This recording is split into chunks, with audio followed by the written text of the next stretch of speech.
The social contract is the basic principle that individuals and governments have certain rights and responsibilities to one another. In a nutshell, people pay taxes, and the government gives us schools, roads, hospitals, and the fire department. That sounds like a fair deal, but when was the last time we updated the contract? When was the last time we asked fundamental questions about how our society is run and what changes we should make?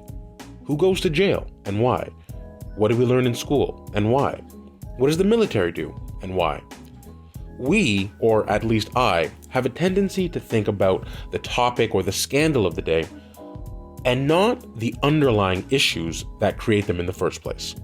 Hopefully, through this conversation, we can attempt to answer some of those fundamental questions and redraw the social contract. It goes to, I guess, the question, the one that we were talking about, and you asked, well, are we comfortable to give up basically the successes of society has given us so far, right? Because to achieve all these things that we're asking for, you're gonna have to raise taxes, right? Right. Yeah, no, so I want to ask, and again, this is a question that I'm asking the audience, I'm asking myself, but this question is directed at the Bernie Sanders voter, the person who composts, the person who hasn't used single-use plastic in several years. Do you truly understand what it means to break down this current capitalist system and have a peace economy and not a war economy, to have an economy that's based on sustainability and not just endless growth? So it's so again, we were talking about this yesterday, but every single person, myself included, has watched a news report or a video about how Amazon workers are mistreated and Amazon workers have to shit in a bag and then ordered something from Amazon. So it really puts the mirror up to my face. And it's easy to criticize Jeff Bezos and call him the devil. And, oh my God, he's made $100 billion in the pandemic and this and this and this. But he didn't make $100 billion because he stole $100 billion.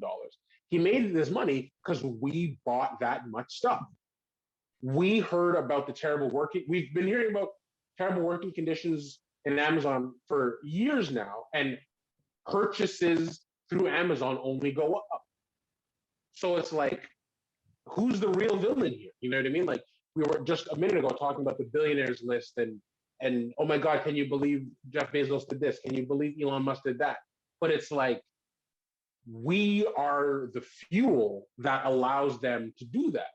And it's our complacency that allows them to say, all right, well, no one's going to stop me, but I'm going to do it. So I don't know. It really, maybe we're the bad guys. Maybe us collectively calling Jeff Bezos the boogeyman is it's comfortable and it makes us feel nice. But are we going to start buying less junk? Are we going to start producing less junk? And I think the answer is no. I don't suspect, even of the Bernie Sanders crowd, I don't think anyone is saying, yeah, let's reduce the workforce of Walmart by 25% and then increase the amount of social workers we have by 25% to help with the homelessness crisis. No one is suggesting that. You know what I mean? That's absolutely crazy. No one is suggesting a complete retooling of our supply chain in order to have more ethically sourced, ethically produced products. We know that has to happen. You know that has to happen. I know that has to happen. But is anyone really calling for an overhaul of our global supply chain? I don't know. And so it's kind of upsetting because we're villains in the worst possible way. We're villains by being apathetic. We're villains by sort of standing by and go, oh, golly gee, but not actually taking, steps to make change. And so I don't know it's a question I grapple with often, but are we the real villains? You know what I mean? And maybe Jeff Bezos is just a personification of our own evils and of our own sins. and he's just a convenient excuse to or a convenient target to hate on. Yeah, and I think this will be sort of like a lasting thought, right? This is a question to sort of leave people pondering. Definitely. I think at the end of yeah, of course. I think at the end of the day, all of us have to ask ourselves a question. Like, is the cost of having convenient food, GMO food, right? Worth it for the health costs that are going to pile up over the years? Yes. Right. And is the cost and convenience of having a cell phone and a laptop worth the lives of Congolese people dying, miners, as well as just labor activists and etc.? The chain line goes on. Like you said, I think the answer is like no, because people, I think, in general, as much as I would love to believe that every single person is empathetic, I think we're empathetic to a degree, only to a community that we can see. And I think studies have shown this, like, as humans, we are only as empathetic to what is close to us, what we relate to in many ways. And so if I bring up Congo, most of the people here will just be like, oh, okay. Whatever. Right? It's not something they see. They can't relate to that Congolese miner. They can't relate to the Congolese people in general. They can empathize with them, but then after a few months, few years, disappears. Whatever. Yeah. So I think no, but I think the question also to ask is, why are we allowing companies to be the only ones to dictate where our society goes? Why is it that we only allow Amazon to be the only supplier? Why don't we have governments that can stop monopolies? The reason why we're having a huge company like Amazon is not because Amazon is somehow better or there are not other companies like it. It's just because it's just managed to monopolize the market. That's really it. And it's the monopolies themselves are really an antithesis of the market system that we talk about all the time. So if there are people who love capitalism in that sense, they should be against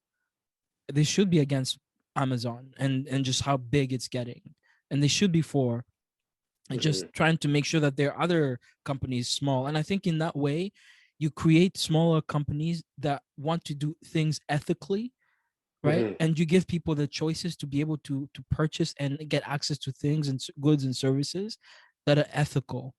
I think that can be done, but I just think it takes a lot of political will to do so. And sadly, just we have a political system globally in general where the political system now has to answer to the business class rather than the other way around, like the way it used to be before. Right. Yeah, I completely agree. And you're right. I think this would be a great place to sort of wrap things up. And, I've been, just as you were thinking, I was, trying to connect this to the question we asked at the beginning, which is, if we're here to redraw the social contract and just redraw society and how it works, that's a great place to start. So if the question is, what is the cost of things? And we've, over the last hour, I would say pretty deeply sussed that out.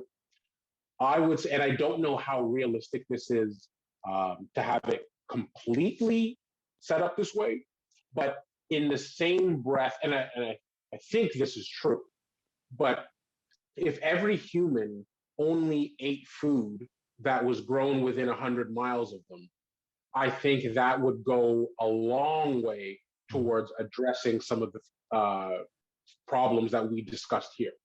And if we woke up in a world tomorrow where people only ate food that, was grown within 100 miles of them, I think our entire society and our economy would be completely different. So but I think that's a good thing. I think that difference is something that we need.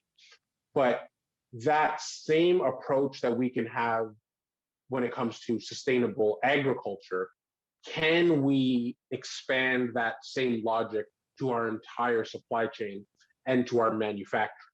So how do we use that 100-mile marker and apply that when we're making a lithium ion battery, when we're making an electric car, when we're setting up NAFTA 2.0 or 3.0 or what have you?